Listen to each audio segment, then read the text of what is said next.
Ó, pessoal, aí ó, a natureza sempre surpreendendo, né? Um saco de pedra.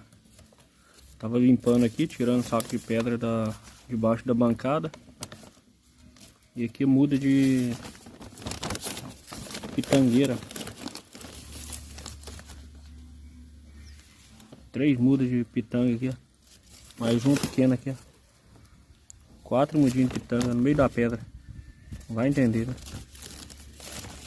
É a natureza sempre surpreendendo, né?